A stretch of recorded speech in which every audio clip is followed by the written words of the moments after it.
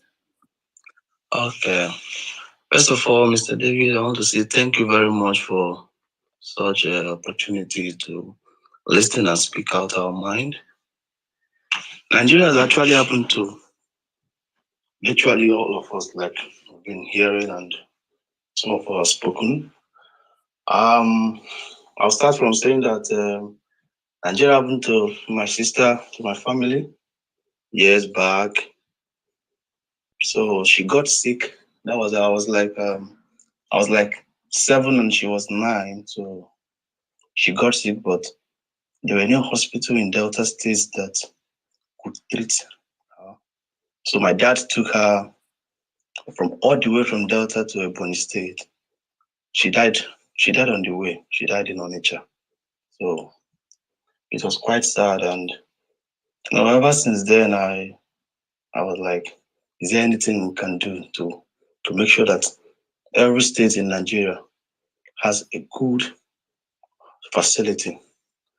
I got into med school, and then I had a passion for the course I was studying, and then But Nigeria took away my passion. During my internship after school, I was opportune to do my internship in my university in the our teaching hospital, and then doing work. We were being cursed every day during work. You know, when you have a patient that is about to go into a theater, and then all that is needed for the radiograph for the patient, for the doctor to see and assess what to do and where to go. Well, the patient relative keep coming to the hospital, the department for the radiograph, keep coming for the image, but there is no film to print out radiograph. Patients are on the line, patient lives are at risk, and you can't just do anything because there is no film in a federal hospital to print out a radiograph for patients, for doctor to look at. Some of them have to snap it from their phone, and we are being cursed every day. I told some of my friends, no more. I can't practice radiography in Nigeria. I can't practice in Nigeria. If after each service I don't see a job outside, I'm going to stay at home. I'm be eating at home. But that's just God did it for me. But maybe some persons were not lucky as me. God did it for me. Immediately after service, I left the same month I passed out from service. I left for UK. I got a job in the UK. And looking back, it's like, what is this? I'm very, very like right now. I hate politics. When P2B came on board, I was like, I did not like. I know P2B is from my state quite well, but what is he's not going to win? You know, nothing can happen. But then 2 days ago, I was like, I can't campaign, I can't talk anything politics at all. But 2 days ago, Mr. David gave me a line, like I was in a space where he was speaking. He said something. He actually gave me a hint. And right now, I am really doing something on my status. I'm going to start up something massively. I've actually blocked a couple of people because I don't know what to tell them. Once you say you are campaigning, once I see you campaign for Tinubu, my fellow youths, once I see you campaign for Tinubu or talk anything about Atiku, positive about Atiku or Tinubu, I will just delete your number. I can't even engage you. Mr. David, he gave me a line of action 2 days ago that I'll be using. I will no longer be blocking them, quite all right, but I know what to say and things to say to them. I don't know if I still have time, but Nigeria also happened for two of my lecturers in school. One of them, he was a top lecturer that. Sorry, next, okay. Please round up in a minute. Thank you. Okay, in a minute, okay. One of my lecturers is a senior lecturer in my school. He was a senior lecturer in my school, and then he got sick. This man was, when he became the HOD of the department, he was like a student person. Student comes to him for help because he was accessible. He became sick during the COVID era. He was being transported to Irua Hospital in Benin, the Edo State. Can you imagine that they put in a half cylinder of a tank of oxygen that wasn't even full? This is a situation where you have to put in extra oxygen cylinder, but it just was half. This man died because he was out of the oxygen finished and he was gasping for air. He died before got into Irua, a senior lecturer of the hospital. And then that is it. Thank you very much. May Nigeria never happen to us and our children. That's why we have to take the bull by the horn this time around. Thank you very much, Mr. David, and thank you, Pels, for this opportunity. Thanks for your submission. Next, I'm gonna hand over the mic to. Hi, Adebola, are you there? Hi, Adebola. Okay. Hello, Mosefe. How are you doing today? Hi, Paul. Thanks for the opportunity. Hello, everyone. My name is Omosafe. I'm a physician based in the United Kingdom, and I'm very grateful for the opportunity to speak today. Sorry about my voice. I've got COVID.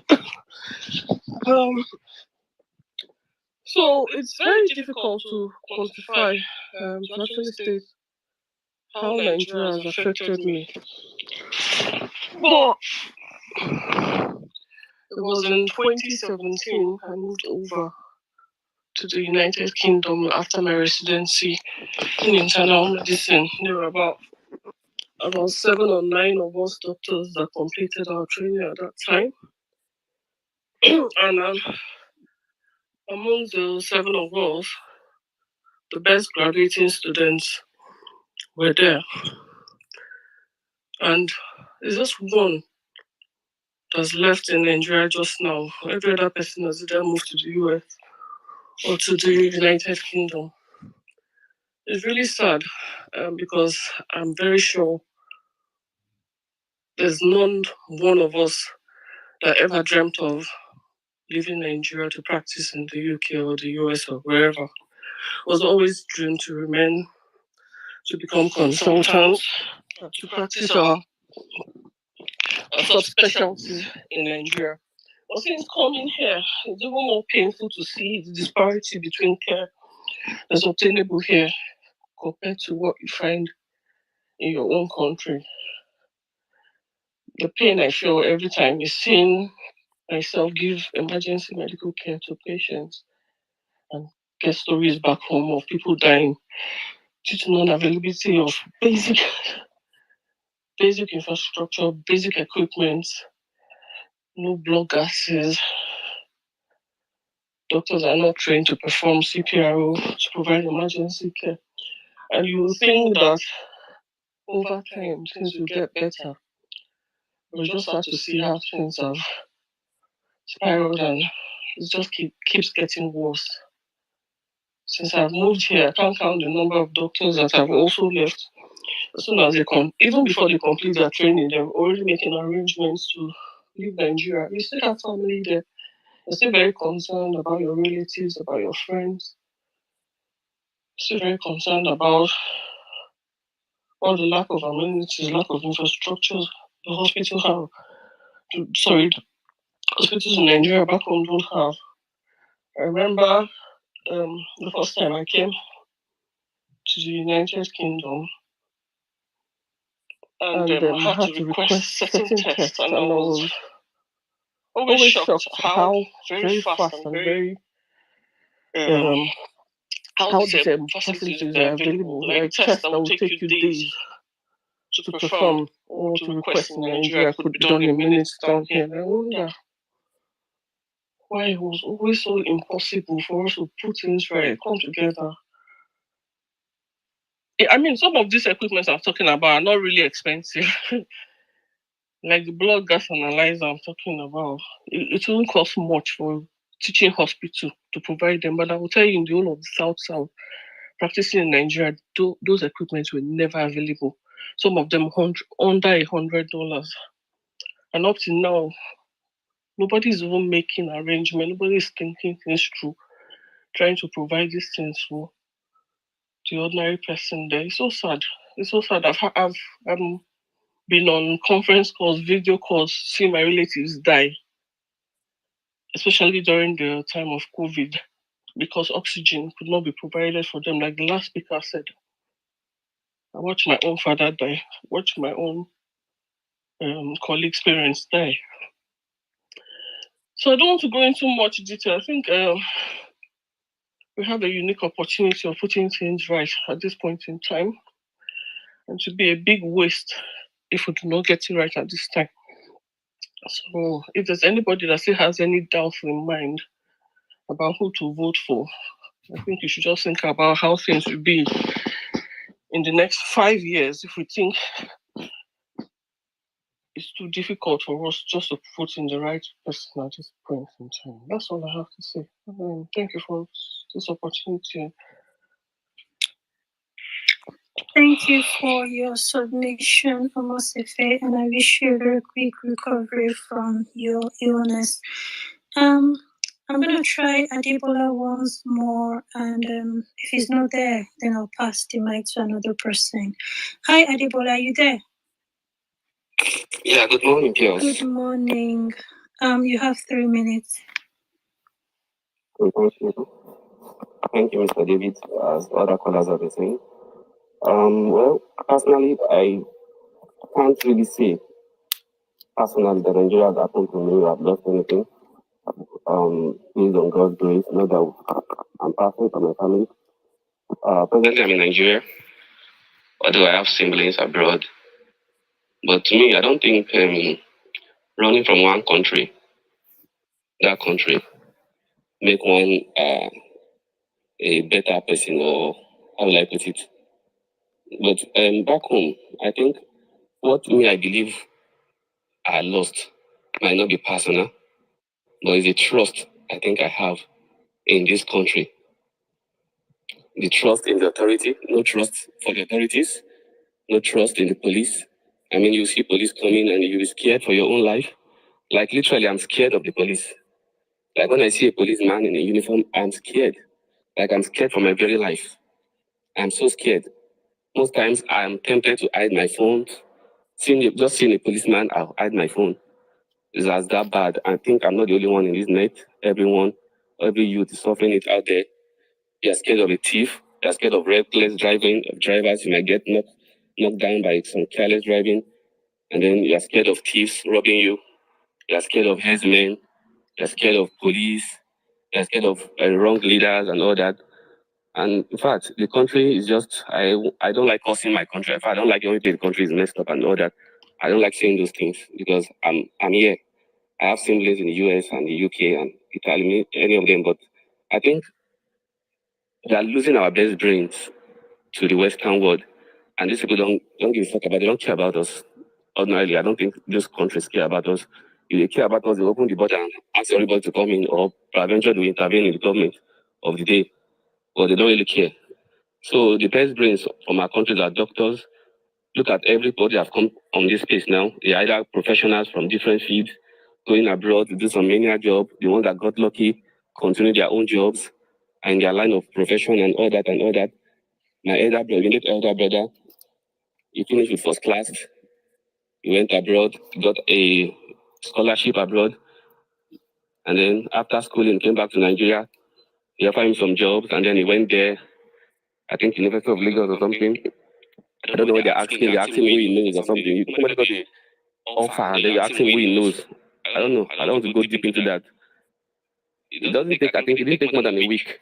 He got on that call back to the US and he left. And then I called him and said, "Bros, Alpha, have you called those people?" He said that they didn't call him. I called some of them and they're like saying stories. And then he left, sir. In life, they come back Nigeria again. That is my home blood brother. Like forgetting he has siblings and parents in this town, and say for in life he's not going back to Nigeria. He's now a nano whatever in the US. We are losing our best brains, and then we are helping other countries to build themselves to get to a point where this place will be saturated. And then I hope they don't start kicking us back to our own country. I believe we don't have another country outside this country. This is the only country we have. Also, I want to also talk about the workers that work in some of these multinationals company or whatever, where these foreigners are the heads. I mean, Indians and the Chinese. These people go through a lot. The factory workers in those places, people on that talk about them, they go through worse things. These guys are just looking for a way to make ends meet. Some of them are even graduates who went to school after the rigorous everything, the exams and all those things, and then they graduated, went for NYSC, only to end up with nothing to do, and then they end up with factory jobs. See how these Indian people talking down on them, people that don't even go to secondary schools, they're just opportunity to bring in some loans from banks, and then they open some companies that doesn't have anything to Nigeria citizen per se. I'm not saying taxes, paying tax now. The product most of these companies produce are not adding anything to an ordinary Nigerian. Most of them are all these alcoholic drinks that eat our livers that they produce. And then the factory workers there, they mess them up, talk to them anyhow, they even fire them without even paying them up. And nobody is saying anything. Who do you complain to? You complain to Sorry, Adebola, can you land in 30 seconds? Thank you. Okay. So I think if anybody's going to keep talking, we'll keep repeating the same thing all over again. So like other speakers have been advising, we only have our PVC and a hope. If we miss this time around, I don't see any light at the end of the tunnel. I just pray we get it right this time and Nigeria become a better place for all of us. Once again, thank you very much. That's my take. Thank you, Adebola. Like the cliche saying goes, the police is your friend. So normally when you see your friend, you're supposed to be happy, maybe even excited, right? But there you go. Thanks for your submission once again, Adebola. I'm going to pass the mic over now to Ayodele. Hi, Ayodele, are you there? Yeah. Oh, okay, you morning. have 3 minutes. Thank you. Yeah, I wanna say a very big thank you to Mr. David and yourself, Sister PLs. You guys are doing a very, very great job. Can you hear me over there? Yes, we can. All right. And I want to say a big thank you to everyone else that is listening, wherever you're listening from, all over the world. Man, things just many for my head like this, listening to the stories of every one of us. Man, we are stuck with these people. We are stuck with these people. We are stuck with them, man. Each time I just think about the future of this country, man. We just day here like this, and there's no hope. People are suffering every day. People are going through so much. 2 days ago, I just went down to I think a community next to the community where I am here in Ondo State, Nigeria, to see a friend. And here we are. There was an incident of a man who slumped and he fell down and he was right there. And people were just going about their business like though it was not a human being. I could be myself and my friend. We had to turn to medical doctors, emergency medical doctors, and we had to go get gloves with our money and had to begin to get drugs and everything and spirits and all that. We had to begin to treat this man. We had to take him up, raise him up, and begin to patch. I can tell you there are millions of people that are going through so many things if they are going to be given opportunities to talk. People are going through hell in this country. Everywhere is messed up. I can tell you that there is no ministry in this country. There is no sector in this country. Even the spiritual sector, talking about the churches and the mosques, talking about pastors and imams and all that. All these people are just hustlers. We have been turned to people that are just hustling on a daily in our own country. And it's a very, very terrible situation. Very, very, very terrible. If you are not in this country, you can understand what people are going through on a daily basis. There are people that don't eat for days. I tell you, there are many people, and you get on the social media, you get on Facebook, you get on Instagram, you see people playing down this movement.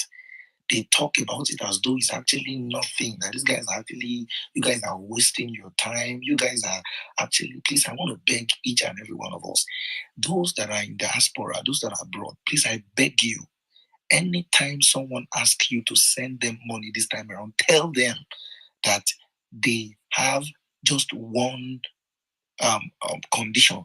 They should send you a copy of a snap copy of their PVC before you send money to them. It has to get to that point. Let them snap and send their PVC before you send them money. If not, these guys will repeat the same mistake again, and we are going to get back into this. And I can tell you that if another candidate outside of the candidate that we all know that can transform Nigeria right now, that God is giving us, is like a last time opportunity. If we miss it again this time around, I'm not sure that I'm not even sure if this country can last 2 years where everything is going to catch fire. I can tell you that right now, they just wrote, I think Fulani Headsmen just wrote a letter to my community, the community where I am right now. We are in fear right now that very soon we will hear from them. The community where I am is just like some miles away from the community, the place we called Owo, where a church was attacked and over 50 people were maimed in a service. See, I'm telling you, these are realities that we experience on a daily basis. This country, I'm telling you that it is a testimony of the highest bidding when you are opportune to get yourself out of this country, even if it's Ghana, then it becomes a big time testimony. So I want to urge every one of us, don't let anybody play down this movement. It's a movement, actually. It's a movement. And those are brethren, those are brothers and sisters from the north. I am on my knees and I am begging you.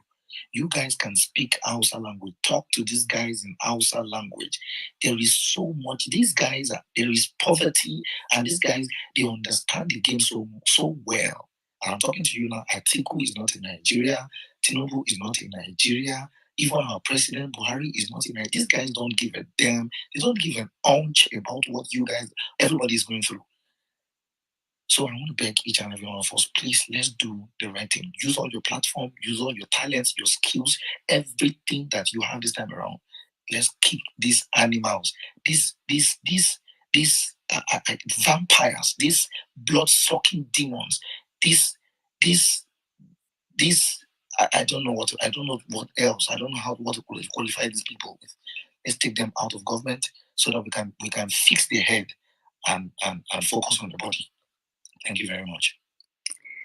Thank you, Ayodele. I think I kind of like the idea of asking people for their PVC before you send them money from abroad, because if you don't have your PVC, that means you don't want the nation to be better.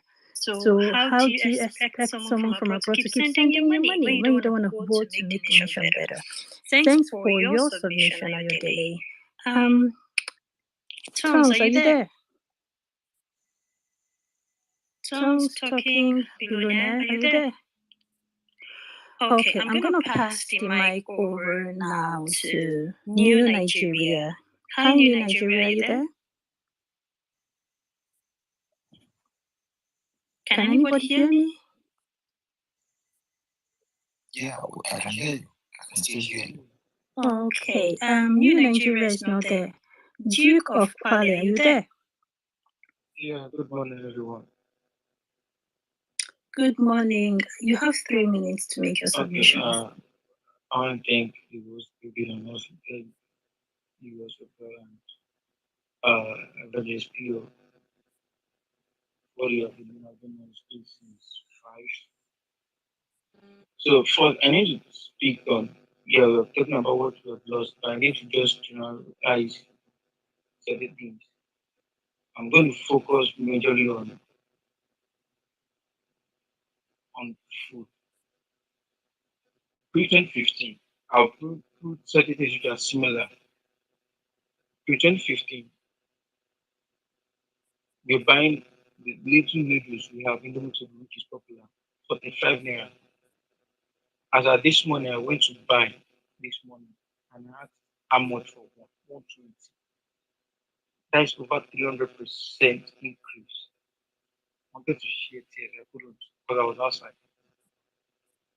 Spaghetti, these are food which you're easy. No matter how broke you are, at least you should be able to afford that. Now you can't be broke and you want to eat that. You can't come home late midnight and you say you want to go and look for it because now it's expensive.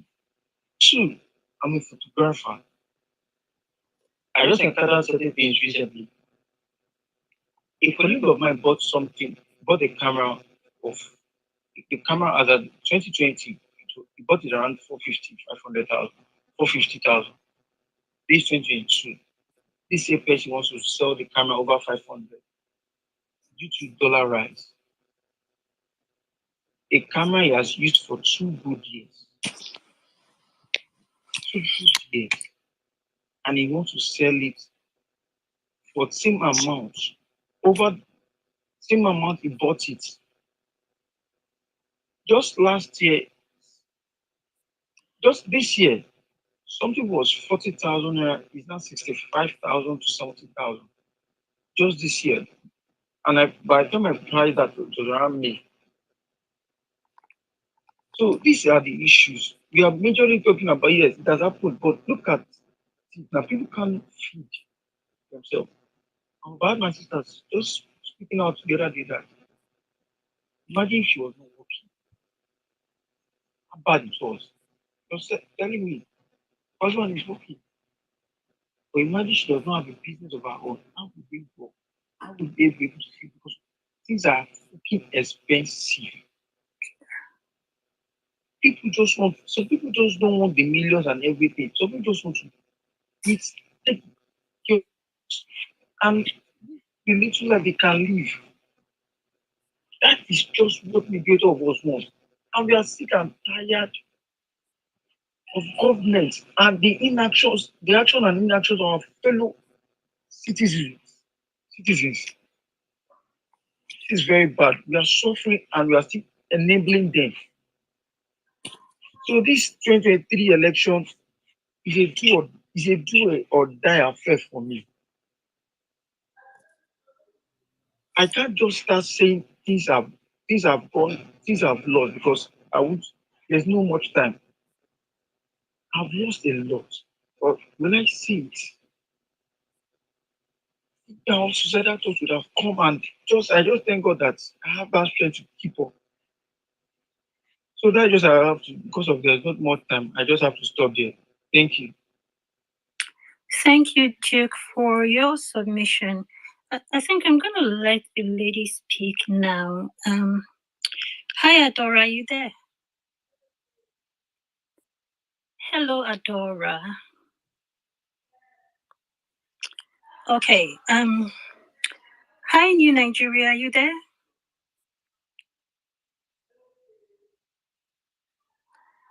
Can anybody hear me?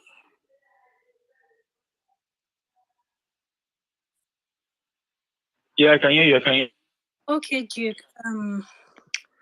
Hello, Simeon, are you there? Yes, I'm here. Okay, thank you, Simeon. You have the floor, 3 minutes. Thank you. Good morning. Good morning, Coach. Good morning, David. It's nice being here, to be honest. I want to start that I don't even know what's doing me because of the experience I've had in Nigeria. I don't know what to target. Maybe the head practitioners might know what is happening with me. The thing is, I've always had this fear of, each time I see policemen like this, I'm so scared because of a bad experience I had then before I left Nigeria. Hello, can you hear me, please? Yes, I can. Please go ahead. Yeah, we can hear you. There was this time, I think some years ago in Akure, my friend and I, we traveled and we went to see somebody, his girlfriend wanted to travel out. So along the line, our phones were off. So very funny. I felt the person I should just ask around, like, where is so place, I saw a policeman nearby and I crossed to him, asked him, like, oh God, where is this place? The next thing, my brother, we are at the police station, like, they tagged us, kidnappers and robbers that were here to kidnap people.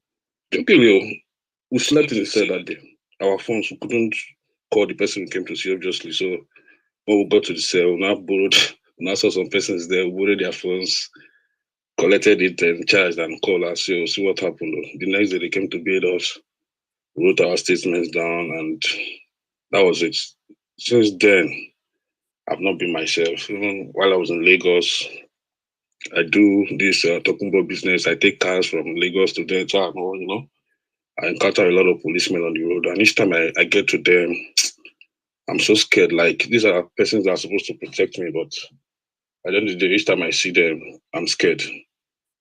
I've traveled out. I'm in the UK now, but to be very honest with you, if I decide to, like, maybe come to Nigeria today or tomorrow, once I get to the airport, seeing my sisters and everybody, maybe that comes to welcome me, I'll be scared of police.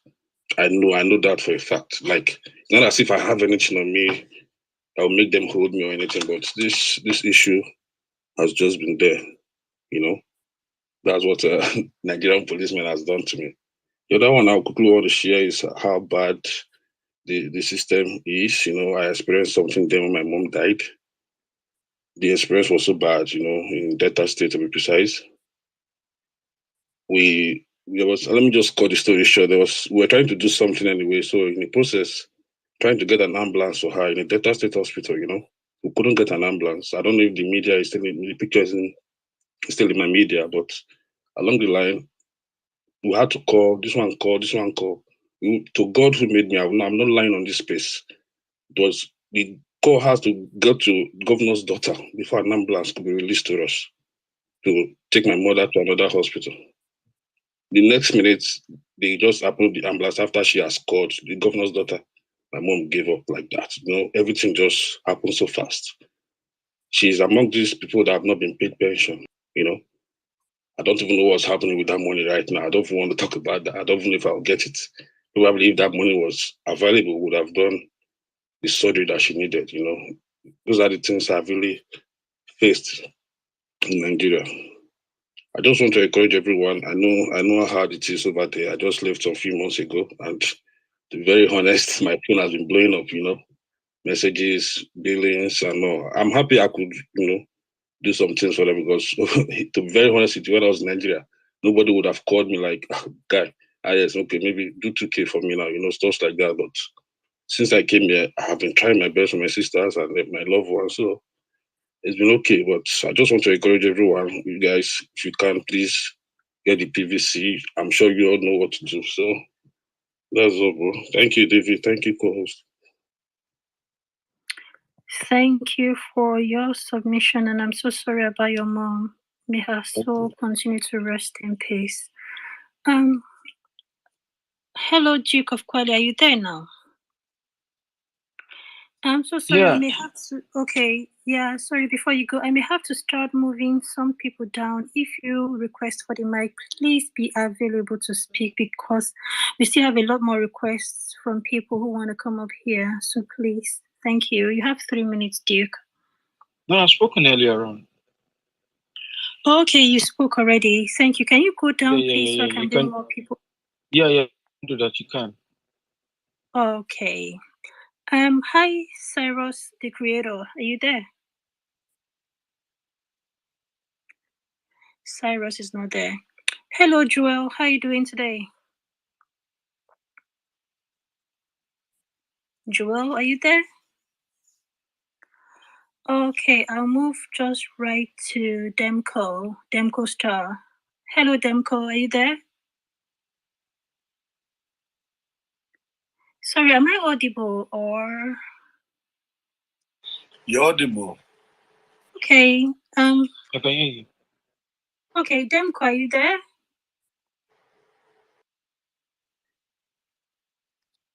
Okay, I might have to move some people down to bring up more people. Okay. Hello, Saddam, are you there? Yeah, I'm here. Okay, you have the floor. 3 minutes. Thank you. Thank you very much, Pell. Thank you, David, once again. It's been amazing being on this space. It's been, how do I put it, emotional also being on the space, connecting with Nigerians and hearing different views across the nation. You can see that it's not just, you can't, the suffering is not just one demography. It's from the north to the south, from the east to the west, everywhere the suffering has gone. It has no tribe, it has no religion, it has no ethnicity, it has no politics behind the suffering. Nigerians have felt the heat of maladministration over the past 7 years. So I've lost a lot. Alone, the fact that I'm not even in my father's land now is enough for me to say I've lost a lot. Nobody deserves to leave the country of his or her birth, if not on let's say excursion or for tourism. We are all meant to be, you're meant or because you want to travel. But you see a whole lot of Nigerians traveling, middle class men, people with their families that have forgotten about schooling, going back to school to do their masters, some to do their PhD, just to find the means of traveling, leaving the country as soon as possible. That has been the problem in Nigeria over the past 7 years. There has been a mass exodus of people. If there's anything that defines this government, it's the exodus of Nigerians. Our best brains have left the country and more are leaving. And I'm saying this that by 2023, God forbid that the outcome is not in favor of the people's choice. And which of people's choice, I'm not missing what the Peter will be. If it doesn't go that way, I'm saying 2023 is going to be the year of exodus. It's going to be massive. The wave that Nigerians will fully through every border necessary. Because you see Tinubu, you see Atiku, it is just the continuation of status quo. There is nothing these men are bringing that we have not seen before. There is nothing these men are going to bring that's going to change what is happening right now. It is just a continuation of that same Abuja powerful government, powerful men that are just hungry for power. I don't know, Pearl, if you can mute Stanley. He's interfering with what I'm saying. Okay. So I will challenge Nigerians that have been on this space for long, listening. You hear a lot of people coming from diaspora to speak their truth, tell you things. There's a reason why a whole lot of Nigerians in diaspora are supporting P2B. There's a reason why. And you guys, it is not far-fetched. It is simply because they have been exposed to system that works. They understand governance. They understand that when you have a good running system, the country will take off. Nigeria have potential. We have intelligent people. We are great people. Great everything. Whether it's great, we are blessed, but we are cursed with bad leadership. So when someone tell you and gaslight you and lie, try that it's only P2B cannot. No, it's a lie. P2B is change from the old order to a new order. We need to cut cost of governance. That is the most important thing. There is no reason why a Buhari will have access to 9 presidential jets in 2022. How many presidential jets do we have in the White House? They will have 9. Buhari's daughter can wake up in the morning and order a presidential jet and fly off to Dubai. That is what we are talking about right now. So people don't understand when you're saying we are trying to make you understand that listen. Governance. P2B said something that when if you're not stealing as a president, your wife is not stealing, your children are not stealing, you cut corruption by 70%, and it is true. Because when you have a family that comes in here and you can't say something about Atiku. I'm not hiding on Atiku and Tinubu is going to be just government of thieves.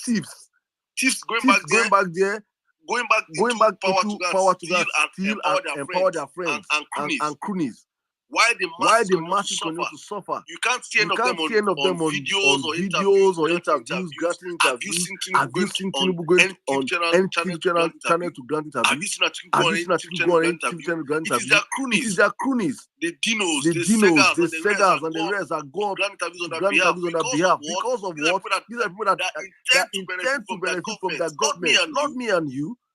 So when you look at what is at stake right now, there's no point. I don't not come here to hide on and say we know who to vote. We know who to vote is P2B. There is no other person on this candidate. If you're talking another person, you are saying nonsense. And please don't allow anybody gaslight you and say you guys are disingenuous. You guys are not respectful. If any person comes out, Nigerian youth, you see what they are saying here. I'm so emotional. You guys are saying your truth. Look how Nigeria destroyed a lot of souls, taking cut short destinies and the rest. If anybody gaslights you, drag that person, pastor, imam, native doctor, whoever it is, drag that person, please. Don't allow anybody gaslight you at this 2020. This is our last chance to get it right. And if you miss it, please go and Google what's happening in Yemen, in Afghanistan, in Sri Lanka. Go and Google these places where we are heading towards. And I just with this I use the mic. Thank you very much, President and David. Thank you so much, Sir Adam. It's always wonderful listening to you. I'm gonna pass the mic now to Obedience. I am Oluwa Chiffon. I'm sorry if I murdered your name. Are you there? Obedience, are you there? Yeah, I'm there. Good morning, everybody.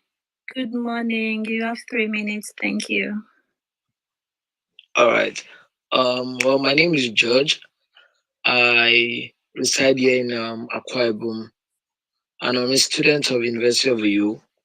Over the few years, we've had incidents of ASU strike, which everybody knows.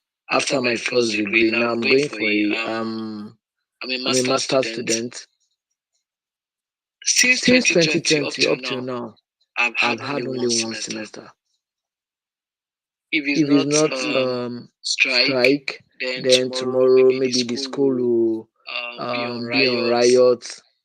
everything is just coming up. The school fees on the high is actually low, around less than $250. But man, right here, there's no job. Why I even enrolled for the masters is just because just to get be ahead of others. Since there's no job, in case they call on any job, then we can. That's what this country has turned us into. Then now we just have police and police brutality, EFCC, NDLEA harassment everywhere. This is what Nigeria has turned us into. That if you see a policeman, you can't just approach the policeman and tell the policeman your problem. When you tell the policeman your problem, you have to pay money to report a problem and pay money to make an arrest and pay money to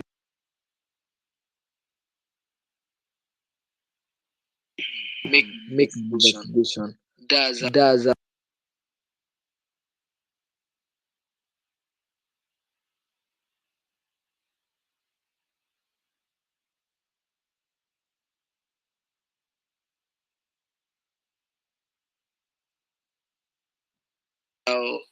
was how bad it is now. We can't even talk about the any means of transportation. I try to talk to one or two people. At least my WhatsApp status, I try to post for people to get their PVC. And up to now, the problem is that here in Akwa Ibom, INEC cannot even making things easy, as in making registration points accessible to people. We just have to crowd in a particular place, just like three centers in the whole of the headquarter of Akwa Ibom State, that's you. So I thank God for this platform, which we can say little things about this movement. But inshallah, come 2023, we'll be voting Obi into office. Thank you very much. Thank you, Thank Obedient, you, and thank you Obedient, for and all you thank you for do. all you do. I'm Um, gonna pass I'm the gonna mic pass over the now mic over to now to Speak of Life. Speak Life. Speak Life. Are you Speak there? Life, are you there? Speak Life. Speak Life. Oh, Oh, okay. okay. Stanley, are you Stanley, are there? you there? Yes, please. Okay, Okay, thank you, thank you, Stanley. Stanley. You have You have 3 3 minutes. minutes. Thank you, co-host. Thank you for having me. Good evening, guys. Good morning, wherever you're listening from. I just want to state my observation for the past few hours. I've been listening to everyone here. I realize that most of the listeners and speakers are all in diasporas, and it's so sad. It's really sad because Nigerians living in Nigeria are those who are supposed to be on this space, listening to what they are supposed to know. It's rather unfortunate that we in diasporas are more interested, are taking this election, taking politics more serious than Nigerians living in Nigeria. I told a friend last week, a Tinubu supporter, I told him, I said from now till next week to next month, you don't know when you will die. Because you all are all living in fear. If these guys can go into the church to kill, then let alone your house. You don't know where else they'll bomb. And just a week they're going to forget you guys. That's how Nigeria is. There's no justice for anything. No justice system, nothing. Twitter will retweet, Instagram will. 1 week, that'll be or what happened some about 2-3 weeks ago. Who's talking about it today? It has become a history. So now you guys are living in fear every day, and you're telling me you want to vote these old men. Telling me your vote does not count. Okay, for the past 7 years plus, how has your life improved? Now you are expecting us in diaspora to be begging you to get your PVC.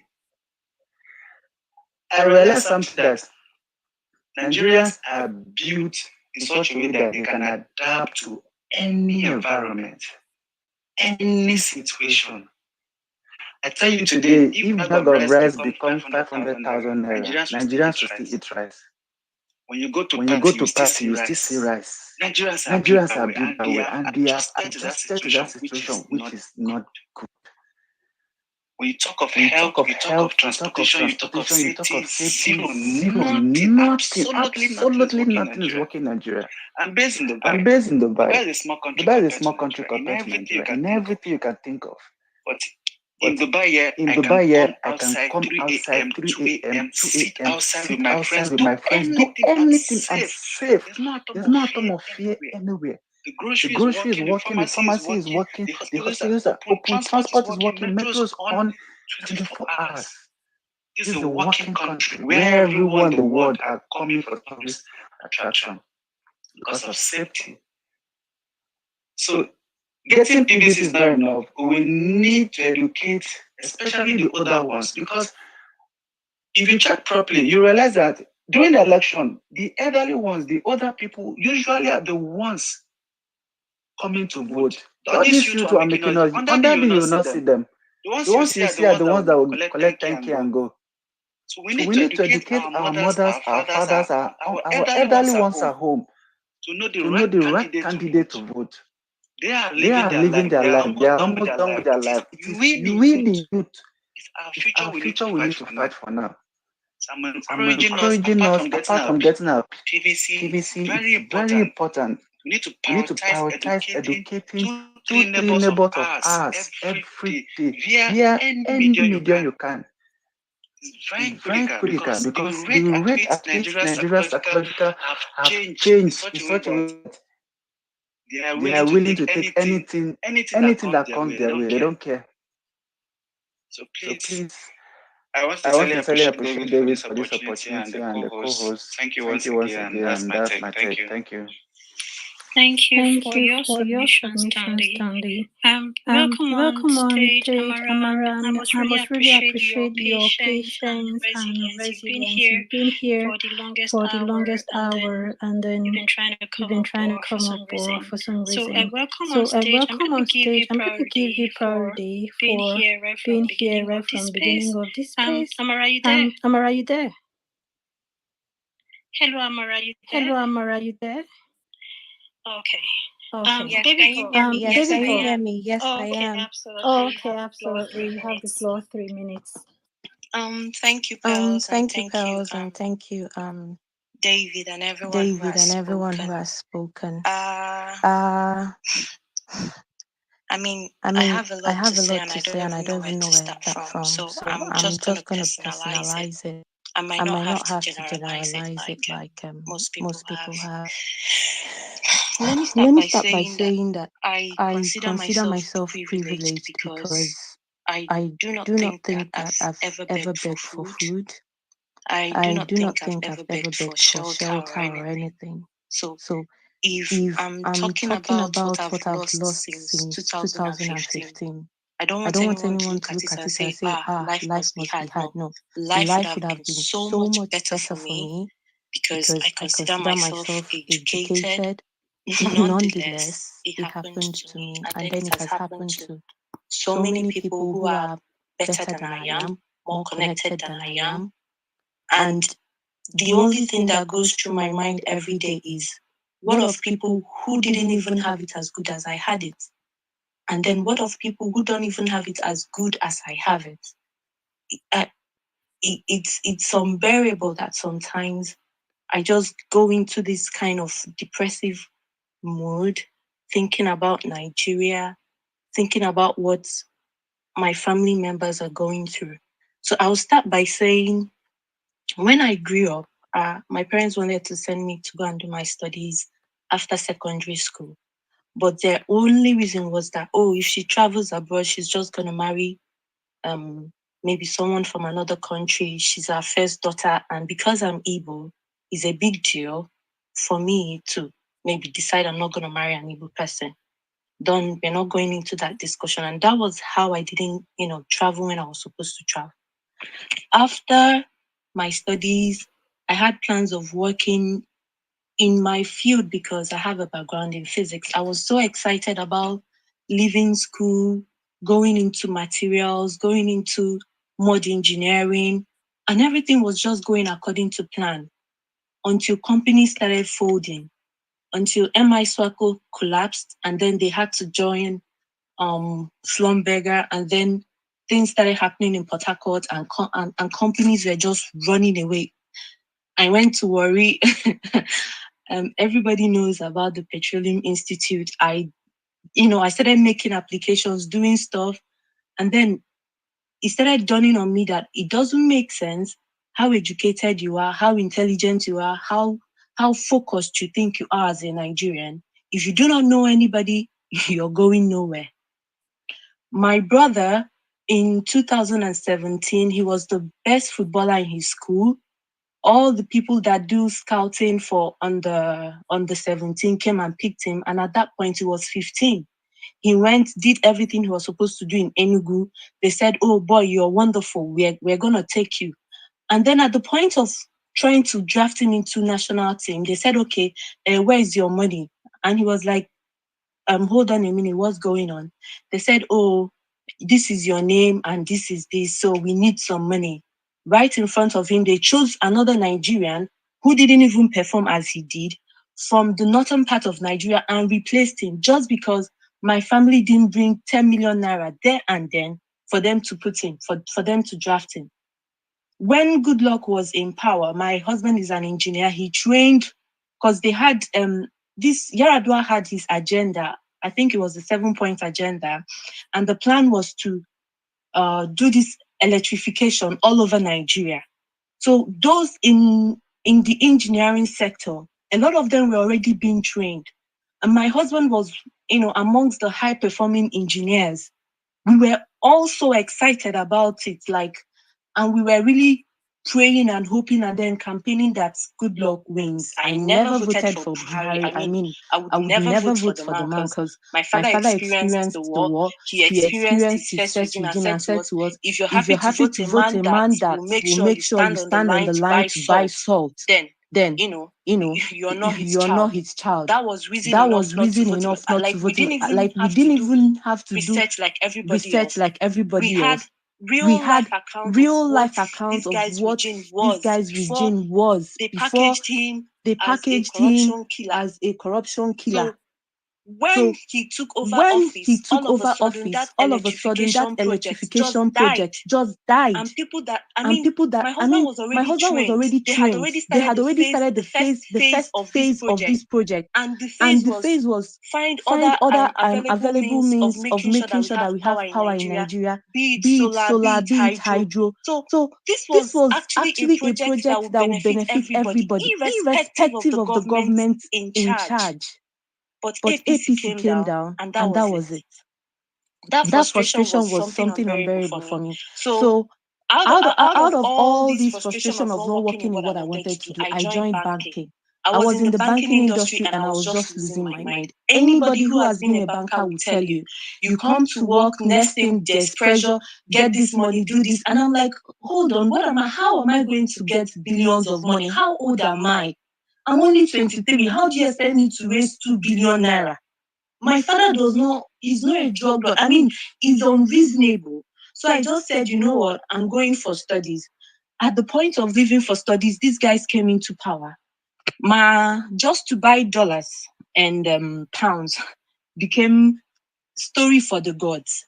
And unfortunately, because of the kind of information I had been in the bank, ironically, if you are connected, you can go to CBN and get the same foreign currency for 198. But if you're a common Nigerian, you won't get that currency at that rate. And the funny thing is that it is still happening till date. And then at some point, Nigerians started seeing that this is actually what's going on. We had a tape, I think maybe three years ago or so, where Emefiele and some guys were on a WhatsApp call or whatever call, and they told us, we heard how these guys have already sunk the economy. Still, nothing happened. That wasn't frustrating enough.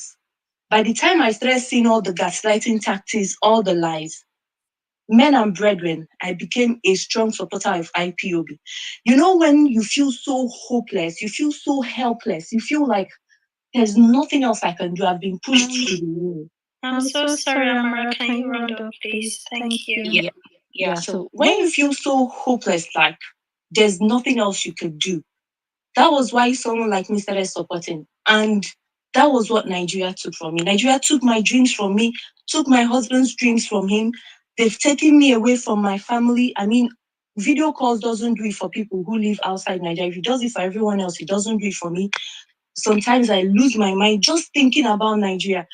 I am so scared of coming on social media. There are some videos I don't even watch. This is what I've lost since 2015, and I can't even quantify it. Nobody can quantify it. And I know for everyone else, it's some people, there are some things they might not say on public spaces, but honestly, we've lost more, and I wish we can get it right this time around. Thank you very much. Thank you, Amara, for your heartfelt